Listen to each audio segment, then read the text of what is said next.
This is a big day for us. We're going to jump from only knowing how to graph lines and circles to knowing how to graph an entire library of functions and any variation on those functions, pretty much. So we have the identity function, which would have been the line y equals x, but notice that today we're talking about functions. So there is something called the square function, which is a u-shape called a parabola.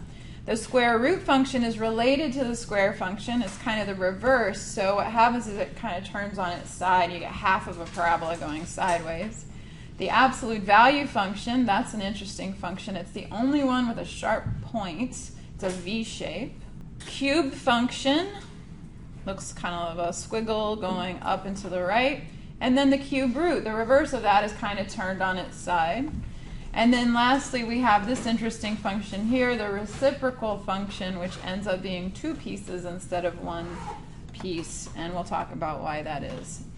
All right, so that's an overview of our library of functions. These are all known as parent functions because they're the basic function that you memorize, and then we're going to alter it to get a whole bunch of other functions. On each one of these slides, I'm going to show you one of these parent functions, and I'm going to tell you the key points that I want you to label every time you graph one of these functions. So you're going to have to memorize both the key points and the shape. Okay, so for example here, this is the square function, called that because it's f of x equals x to the second power, x squared. By the way, remember last time we talked about symmetry? What kind of symmetry does this function have? Symmetry over the y-axis, that's right. And what is the nickname for y-axis symmetry when you're talking about functions? Even. And you remember why it's called even? Because it has an even power on the x. This is an even function. And then what we see then is on each side of the y-axis we'll have corresponding points. For example, here's the point 1, 1. Corresponding to that would be negative 1, 1, where we've replaced the x with the opposite of x. Those are two of the points I want to see. And then also the vertex, the lowest point on the parabola, 0, 0. I want to see that one as well. So the three key points that I need you to memorize are going to be 0, 0, 1, 1, and negative 1, 1. I also want to point out that the point 0, 0 is particularly important to us because something happens at 0, 0. There's a significant change in the graph. The graph turns at that point, right? Okay, so when there's a significant change in the shape, that's going to be a point that we're going to want to include on our graph. Right? For example, if I asked you to graph x squared and you just gave me a piece of x squared way out here somewhere, it would look like a line, wouldn't it?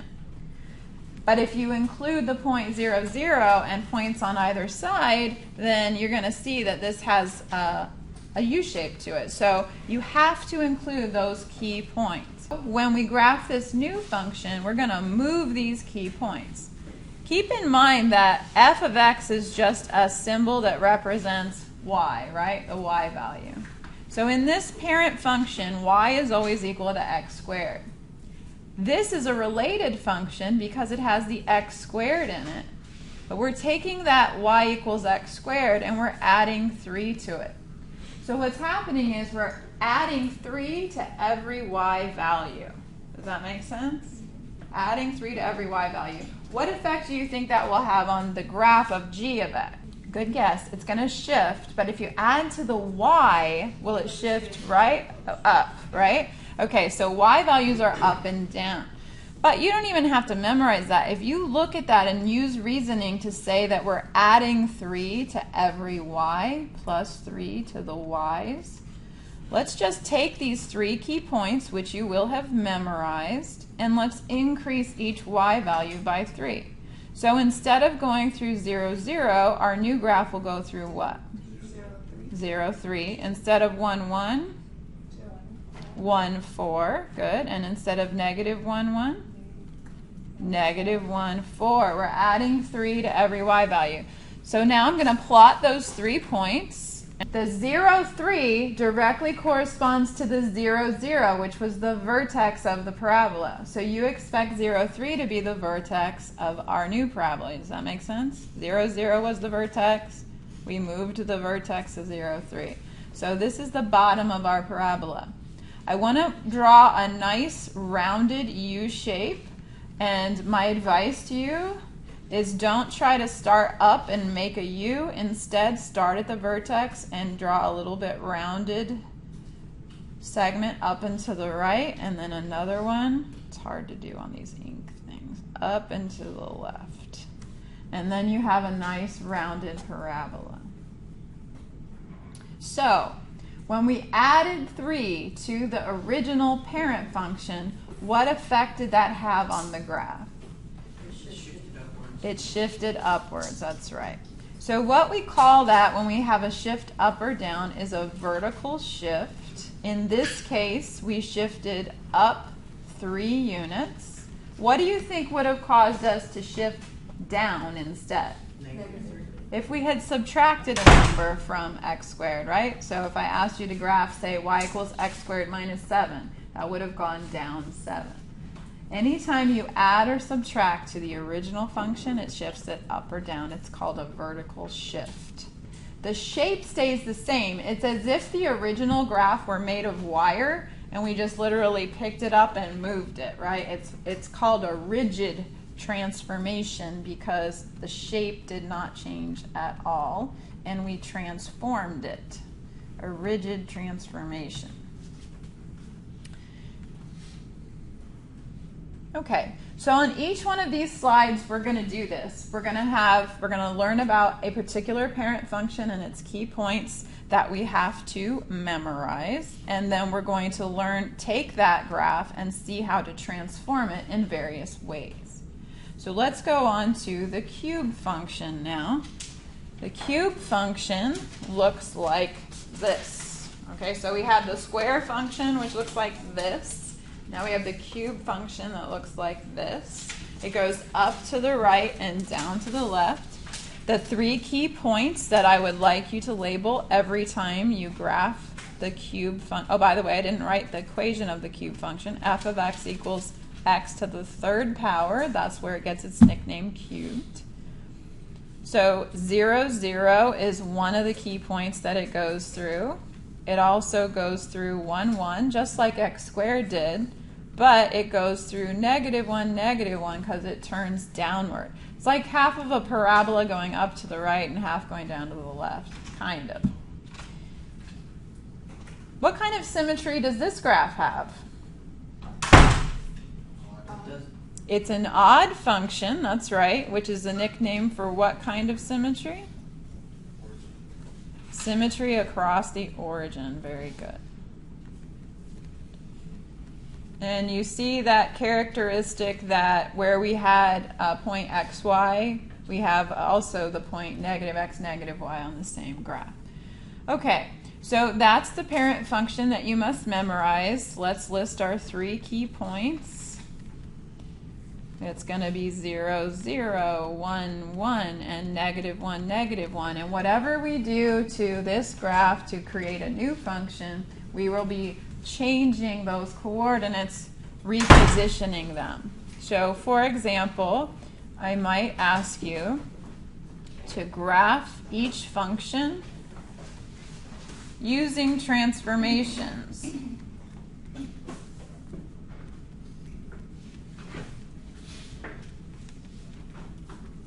Graph each function using transformations. We're going to do 2 on this slide. Part A, we're going to do g of x equals x minus 2 cubed. And part B, we're then going to do h of x equals x plus 2 quantity cubed. Notice that these are in parentheses. So normally you won't know that we're about to do a transformation of the cube function. I'll just ask you the question and you'll have to look at the equation of the function and see the cube and say, oh, the parent function must be x cubed, right? So then you'll say You'll sketch a little graph of x cubed real quick. You'll remember what the key points were, and you'll move them around. That's the procedure that you're going to use. But right now, you don't know yet. You're not familiar with all the different types of transformations. So let's talk about what effect subtracting 2 here is going to have. Is that g x? Is that a g? G of x, yes. All right, now, you see how that I'm subtracting 2, but it's on the inside of the parentheses there, as opposed to previously on the other side when I added the 3, it was outside of the square. This one is inside the parentheses. It's being affected by the cube. I call this the inner part of the function. Whenever there's an operation on the inner part of the function, and you'll get comfortable with what that means as we look at different types of functions, what it means to be on the inside of the function. But whenever it's on the inner part of the function, it's always going to affect the x coordinate in some way. Now, you might think that because we're subtracting 2 from the x, that we would subtract 2 from every x coordinate. That would seem reasonable. But unfortunately, whenever it's on the inside of the function, it kind of does the opposite of what you would think. But I can show you why. It's actually going to add 2 to every x coordinate. And here's an easy way to understand why. We're going to change the x coordinates, but we want the y coordinates to stay the same so that we know it corresponds to the original graph. So how can you get a y value of 0 out of that? What would you have to plug in for x to get a 0 out? 2, not negative 2, right? Positive 2. So you see, right, that if you plug into g of x the number 2, you're going to get a 0 out. So what happens is the point 0, 0 moves to not negative 2, 0, but 2, 0. So in other words, it shifts which way? Where is 2, 0 compared to 0, 0? To the right, yeah. Let's go ahead and add 2 to each one of our x coordinates. So we're going to add 2 to the x coordinate.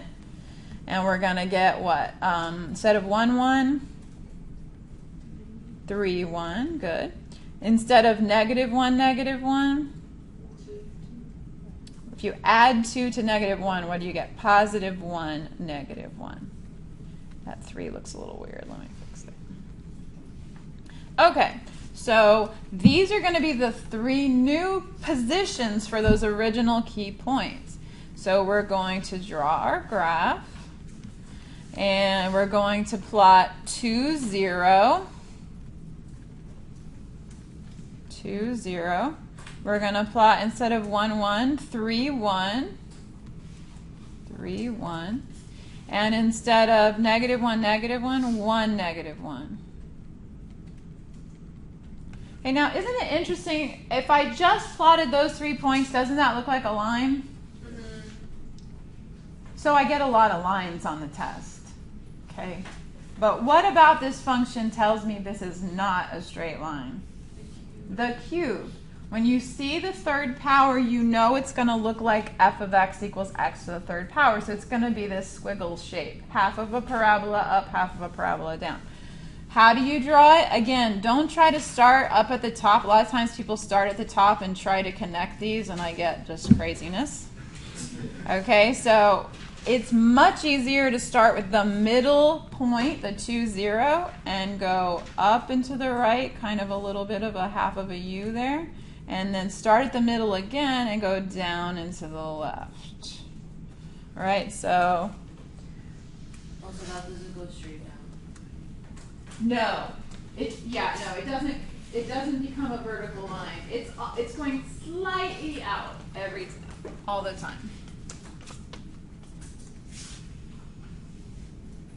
Okay, so what we saw is that when we performed an operation on the inside of the function, it affects the x coordinates, and since we subtracted 2, when we have a negative, it shifts it to the right. Shifts right. What do you think is going to happen in part B when we have we're adding? it's going to shift to the left. That's right. So for part B, we're going to write down our 3 key points. It's still the same parent function that we started with, f of x equals x cubed, which contains 0, 0, 1, 1, and -1, -1. But we know that we're changing the x-coordinate and we want our y-coordinates to stay the same. The only thing we could plug in to get a 0 is what? -2. So that's your little clue there that we're subtracting 2 from every x-coordinate. So we're still affecting the inner part of the function. It's still going to change the x-coordinate. And since it's plus, we're going to shift to the left, which means we're going to actually subtract 2 from every x-coordinate. Subtract 2 from the x-coordinate. So instead of going through 0, 0, it's -2, 0. Instead of going through 1, 1, subtract 2 from the x, and what do you get? -1, 1. The y stays the same. How about -1, -1? What happens if you subtract 2 from the x-coordinate? -3, -1. So I'm going to graph it on the same axis that I just did part A. That was the graph of G in blue. Let's go ahead and graph H in green. So I'm going to go through -2, 0, through -1, 1, and I'm going to go through -3, -1. Again, if you didn't know that you were graphing a cube function, that would look like a straight line. But we know that that -2 was that special point. By the way, I want you to understand the shape is significant. So if any of you do go on either the business calculus or calculus route, you're going to be great graphers. Okay. So we're going to make sure that you start at -2, 0, go up and to the right, and then start at -2, 0 again, go down and to the left, making sure it looks curved the right direction. All right, both of these, the graph of G and the graph of H, are a horizontal transformation, a horizontal shift. One shifted to the right 2 units, and then we had the other one shifted to the left 2 units, but they both were horizontal shifts. So now we're going to talk about a very interesting function called the reciprocal function. What does reciprocal mean? Like if I said, what's the reciprocal of 3? 1/3. It's when you flip it over. Good. So that's what this function does. F of x equals 1 over whatever you put in for x. Okay? All right, so it results in a very interesting graph. We're actually not going to have 3 key points for this one. We're going to have 2 key points and 2 special lines called asymptotes. Have you ever heard of asymptotes before? You can see here that along the x-axis, the graph is getting very close. It never actually touches it, but it gets very close to it. Because when you plug in very, very large x values, like 1,000,000, you get 1/1,000,000th, which is a teeny tiny little fraction, but you never actually reach 0. So does anyone know the equation of the x-axis, by the way? It would be y equals what? 0. Very good. So y equals 0 is an example of something called an asymptote. We're going to have 2 key points and 2 asymptotes. Another asymptote on this graph is x equals 0. Does anyone know why this is an asymptote? Are you allowed to plug 0 into this function f? What would you get for f of 0? 1 divided by 0. What is that? It's not 0. Undefined. Remember, division by 0 is undefined. And a lot of times people get the two confused. Which one is 0 divided by 1, 0, or undefined? They get confused. So one of my students taught me a way to remember, which is pretty cool. She said if you have a number divided by 0, that spells no, which means you can't do it, it's undefined. And if you have 0 divided by a number, that spells on, as in right on. You can do it. So you get 0. But in this case, we're plugging 0 into the denominator, which we can't have a 0 in the denominator. So what happens is we get an undefined value. There is no function value. And so the graph ends up just kind of hugging that asymptote.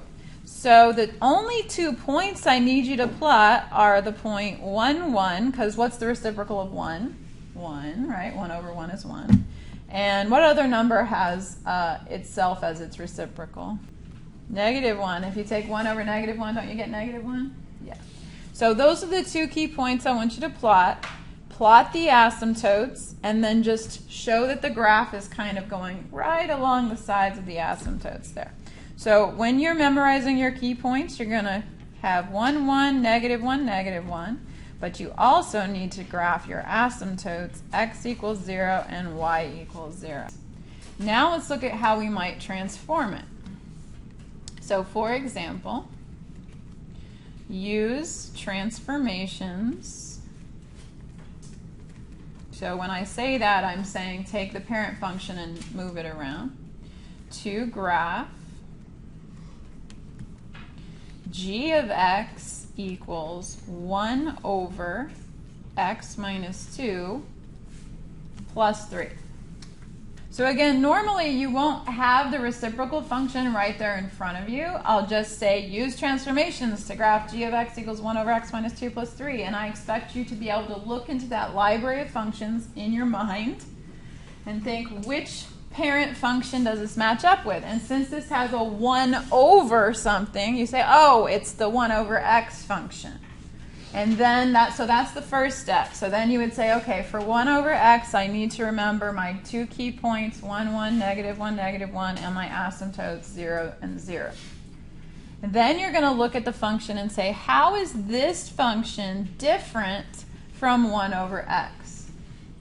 And there are how many differences in this case? 2. First of all, we're subtracting 2 right there. And then also we're adding 3, which equals 2 different transformations. So then we have to think about how does each one affect the graph. And what I encourage you to think about is what's on the inside of the function and what's on the outside of the function. So what do you think I mean in this case by inside of the function? The subtracting 2, that's right. You see how it's part of the fraction, like inside what we already had for the function? So whenever you're on the inner part of the function, it affects the x coordinate. So you know the subtracting 2 will affect the x. How will it affect the x coordinate? Plus 2, yes. Whenever it's on the inside of the function, it does the exact opposite of what you would think. So when it subtracts 2 from x, you actually add 2 to each x coordinate. Okay, so we know we're going to do that. Another transformation we're going to make is this one on the outer part of the function. The outer part of the function affects which coordinate? The y. The y coordinate, that's right. What's it going to do to the y coordinate? Exactly what it looks like. On the outer part of the function, it does exactly what you would think. We're going to add 3 to each y value. Okay, so let's go ahead now, and first I'm going to transform each one of my key points by increasing the x, adding 2 to each x, and adding 3 to each y. So what did you get instead of 1, 1? 3, 4, good. Instead of -1, -1? 1, 2, good. How about instead of x equals 0 as your asymptote? X equals 2, and yes, y equals 3, because those are x and y values just like the points were. So now I'm going to, I actually always graph my asymptotes first. So I'm going to graph x equals 2. That's supposed to be a straight line. Theoretically, that's x equals 2. Y equals 3 is a horizontal line with all y values being 3. Then I'm going to plot my 3, 4, which would be here, 3, 4. And I'm going to plot my 1, 2, which would be here. 1, 2. Now, those points tell you, see how the asymptotes have divided the graph into 4 regions? And you know in your original parent function how it was in the upper right and the lower left quadrant. Same thing, and you can see that from your key points, which part it's going to be in. And then you just make sure that it hugs that asymptote on each side. It's going to get very close. Now, actually, one of my students yesterday pointed out a neat little trick as far as moving the asymptotes. I thought it was cool. I've never thought of it that way. He said that he noticed that the asymptotes cross at 0, 0 in the original graph. So he just thought of it as moving 0, 0, which I thought was interesting. So he added 2 to the x and he added 3 to the y, and he said those asymptotes must cross at 2, 3. So here, 2, 3. And then he just drew the asymptotes through that point. It's kind of clever. Yeah, thought that was cool. All right, so the next one is the square root function.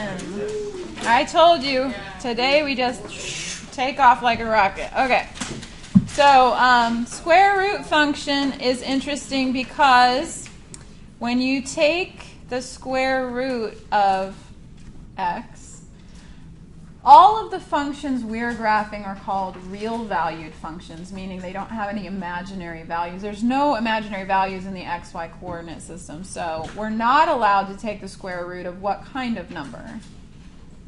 A negative number, right? We can take the square root of 0, and we get 0. So the first point on this graph, a terminating point for this graph, is the point 0, 0.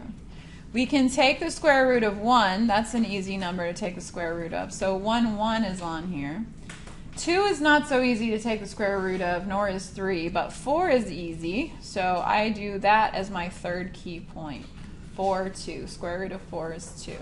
So my 3 key points that I want you to memorize on this square root function are going to be 0, 0, 1, 1, and 4, 2. And just like all the other graphs, we have to memorize the shape. And I need to emphasize this 0, 0 is a solid dot at the end of the graph. It doesn't go through there. Don't put an arrow and have it continue. That does not happen. It does continue on the right because we can plug in any positive x value we want.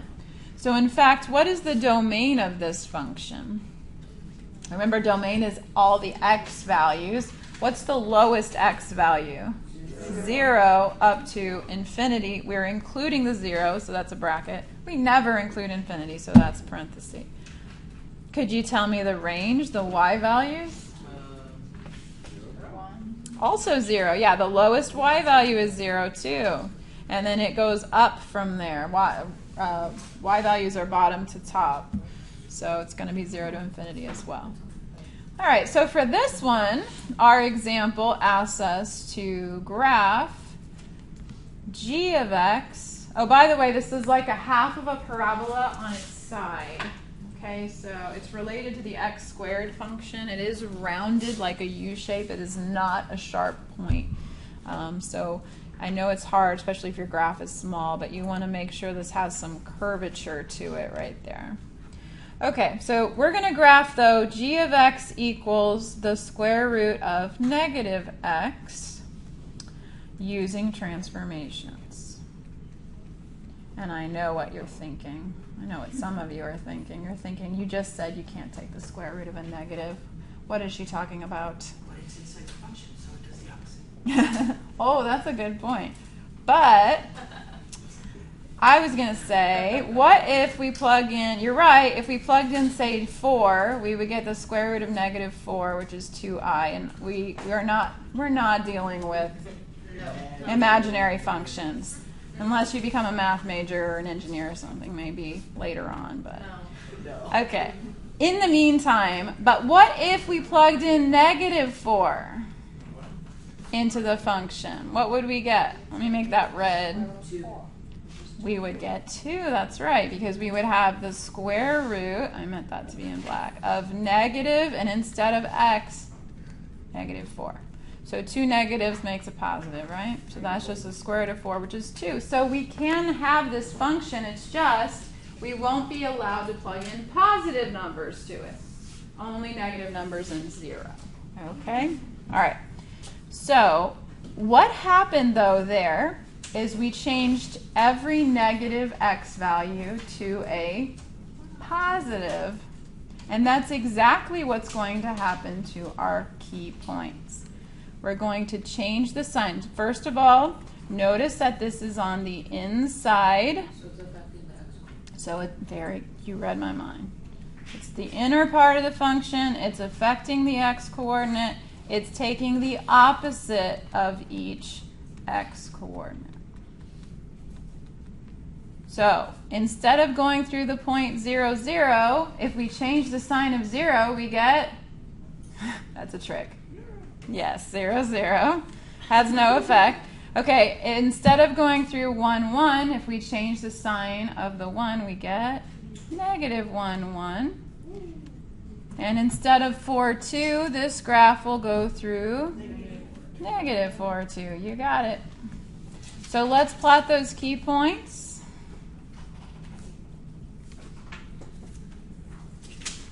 Okay. We have 0, 0. We have negative 1, 1. And we have negative 4, 1, 2, 3, 4, negative 4, 2. Okay, now here is where it is super important that we know what our parent function's shape is, right? Where was the terminating point on the original function? At 0, 0, which means that since 0, 0 became 0, 0, this is again our terminating point. So that's the end of the graph. So we're going to start at 0, 0, and we're going to go through the other points, and we're going to keep going. And remember to make it kind of rounded. It does not turn into a horizontal line and go like that. It's not dead. It's going to be curved. It's going slightly up. Slightly increasing over time. Okay? So, yes, go ahead. How did you get the other point? By negating the x coordinate. So we're going to take the opposite of every x coordinate. Right? So you look and you say, how is this function g of x equals square root of negative x different from the original function? It's different because the x is being multiplied by negative 1. It's being negated. So if it was just, that would just be with the same point, right? If there wasn't a negative. Right. If there wasn't a negative, it'd be the same graph, even if I give it a different name. Yeah. Okay? All right. So when you have a negative inside of your function, you're going to have how would you describe the type of change in the graph that we're witnessing here? It flipped it over where? Flipped it over the y-axis, didn't it? If you change, so it reflects. We call it a reflection over the y-axis or a horizontal reflection. So we ended up with a horizontal reflection. Which, remember, we changed any negative x to a positive x and vice versa. So what does that mean? You remember when we had symmetry tests? When we replaced x with negative x and it didn't change the equation, that meant it was symmetric over the y-axis. So this isn't symmetry, this is a reflection. We changed it, and it really changed the graph by reflecting it over the y-axis. Reflect over y-axis. Questions? What if the starting point starts on the y-axis but crosses over? Is that If the starting point... It starts at 1, 0. That can happen. So it can cross over. The way that would happen is if you not only had a reflection, but also a horizontal shift. Okay? But we're going to, combining those can be tricky. So we're going to do that actually on the YouTube day on Friday. after we go through all the basic transformations. Horizontal and vertical shifts you can do very easily all at once. Yeah. But once you start throwing in reflections and stretches and different, then it's very important in what order you do them. But yes, it absolutely can end up that way. Okay. I also would like to point out that if you're ever uncertain that the points that you got, that you think, I think I'm doing this right, I think it's just going to negate every x coordinate, but I'm not really sure if I'm remembering, there's a very easy way to confirm it by plugging into G, right? Because these are supposed to be points on the graph of G. So for example, if I plug in 0 to G, I get the square root of -0, which is 0, right? So I know that point was correct. If I plug in -1 to G, I get the square root of the opposite of -1, which is the square root of 1 is 1. So I know that that point's correct. So in the end, when you think you have the points, the transformed points, if you're not sure, check. Plug in the x and see if you get the right y out. Okay, on to the cube root function. All right, so f of x is equal to the cubed root of x. So cube root is the opposite of what? Square root. No. No. Wrong. It's related. It's similar to square root. The cube power. The third power, that's right. So notice how this looks very similar to the graph of x cubed, except it's kind of on its side. Same as the square root was kind of on its side. Anytime you see a root, your graph is going to be on its side. This just confuses the heck out of people, especially because the 3 key points, look at where the important things happen. At 0, 0, it changes from being curving upward to curving downward. So 0, 0 is one of the key points. 1, 1, and -1, 1. -1, -1, I should say.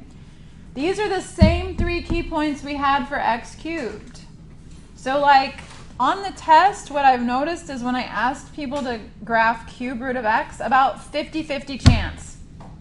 Half of them graph x cubed, and half of them graph the right one, the walk like an Egyptian one, which is the cube root, okay? All right, so try and make a special mental note that if it's a root, it's the one that's sideways. Walk like an Egyptian. Do you even know that song? Yes. Okay. That was the #1 song when I was like 12. That's really bad. Okay. It was a long, long time ago. Okay, so the key points, 3 key points, are going to be the same as for the cube. We're going to have 0, 0, 1, 1, and -1, -1. And then we're going to use it to do a transformation, of course. So it's the same key points Yes. Okay. It's the same key, actually it's the same key points as a straight line. It's the same key points as x cubed. So you have to memorize the shape. Of course, if you're not sure, you could plot a couple extra points. But the ones that I want to see for sure on your graph so that I know you know how to do the transformation are the ones corresponding to these 3 key points. So when I ask you to graph g of x equals negative cubed root of x, I want to see where those 3 key points from the original parent function end up. That's how I know you're using transformations and not just randomly plotting points. Okay, so we're going to graph g of x equals negative cubed root of x using transformations.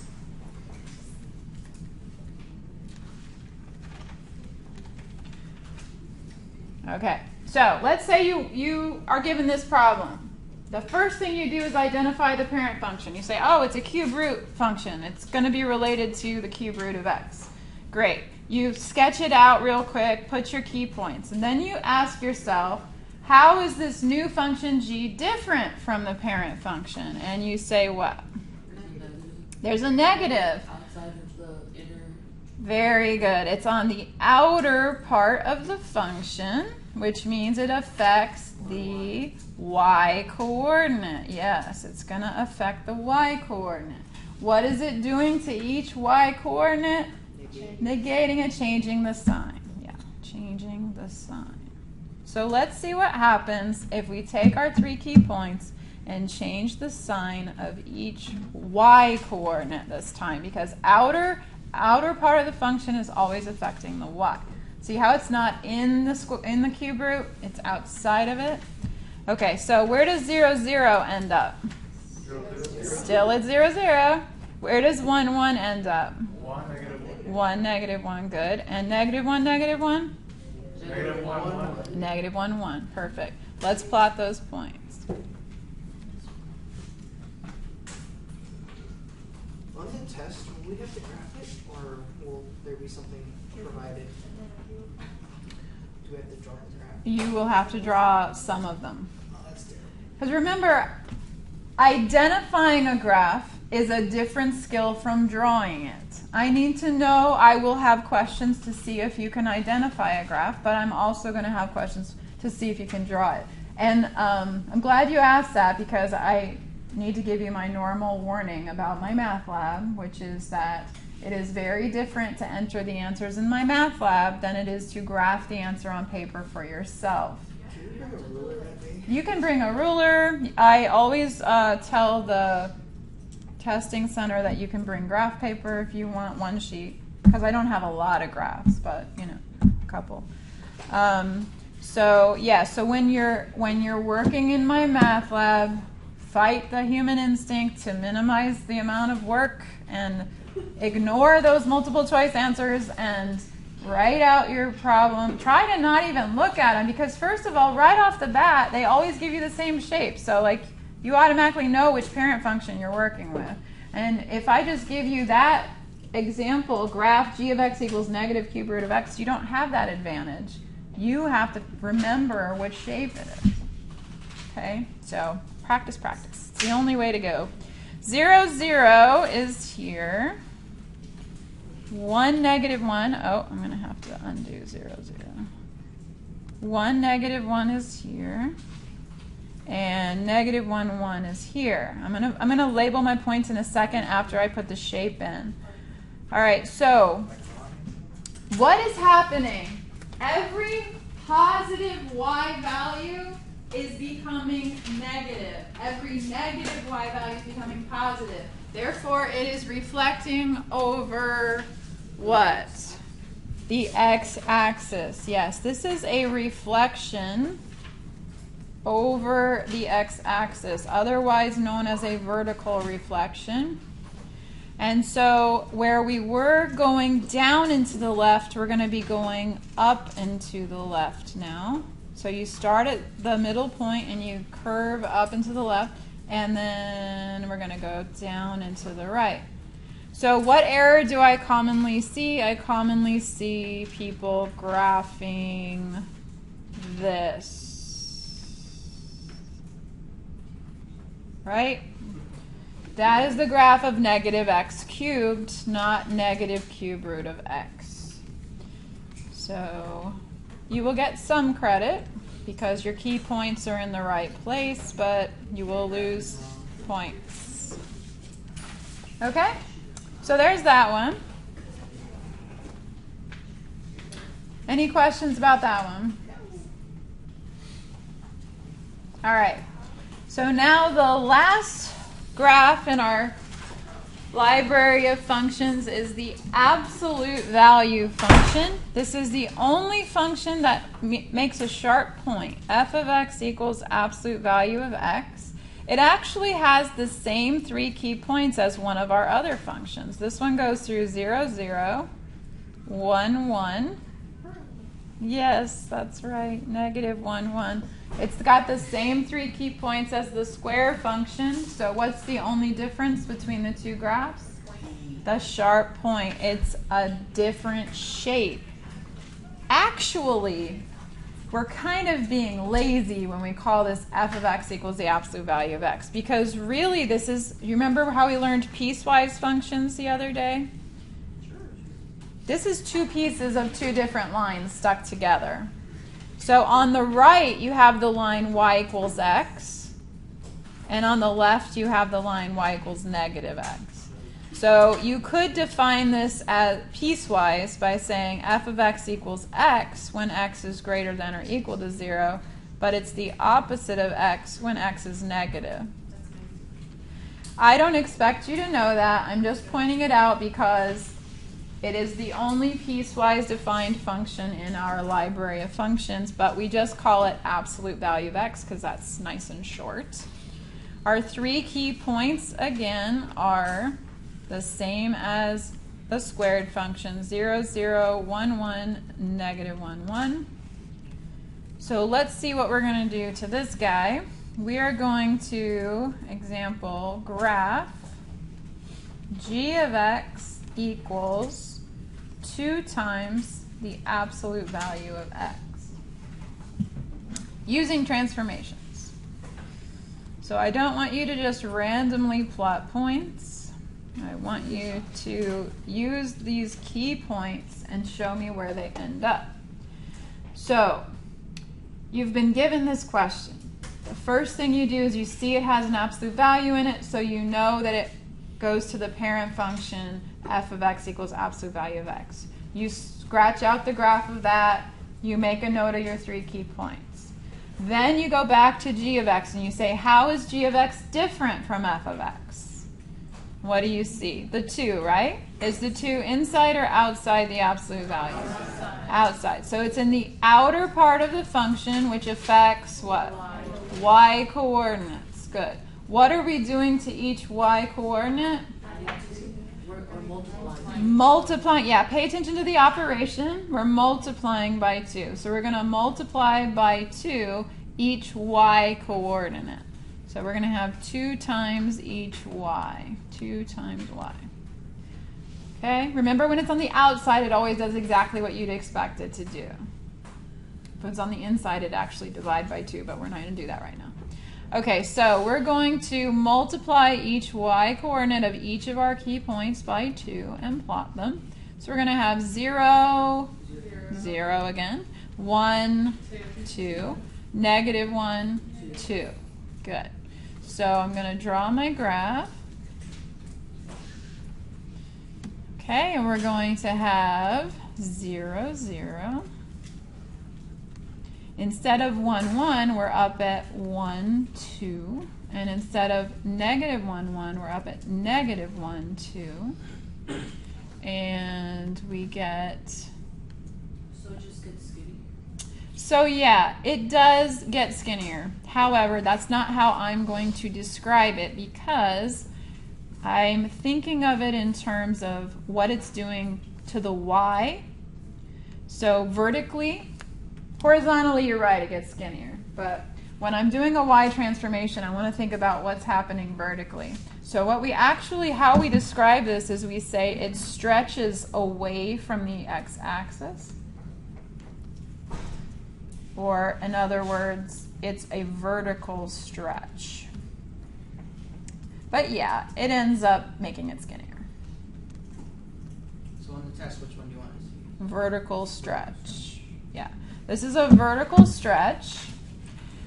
Why did that happen? Because 0, 0 stayed glued. When you double 0, it stays 0. But every other y value is getting doubled, so it's stretching it up and away from the axis. Now, that happened because we multiplied by a big number. What do I mean by a big number? Well, what number could you multiply absolute value by that would make no change?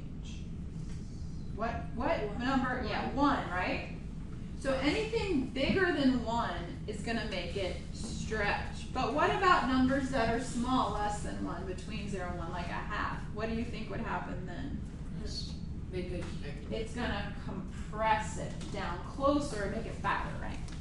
But we don't say that. We say it would be a vertical compression. So for example, if I had h of x equals 1/2 the absolute value of x, I'm not going to write out all the points, but I'll tell you it's going to go through 1 1/2 and negative 1 1/2, and it's going to look something like this. So h of x, this would be a vertical compression. Okay, so when do we get a vertical stretch? When we multiply by a number bigger than 1, number n greater than 1, When do we get a vertical compression? When we multiply by a number between 0 and 1. What do you think happens if we multiply by a negative number? Remember when we had the negative out front, what happened? It flipped it over. So if you multiply by like -1/2, you're going to have compression and flip. So on Friday when we do our YouTube chat and I post a video, I'm going to talk about how to combine different transformations. And I want to just mention to you, there's a little video in my math lab of this particular example here. When you do, if you want to work ahead, when you do transformations, a whole bunch of different ones in the same problem, the order you do them is critical. You will end up with the wrong answer if you do it in the wrong order. You may have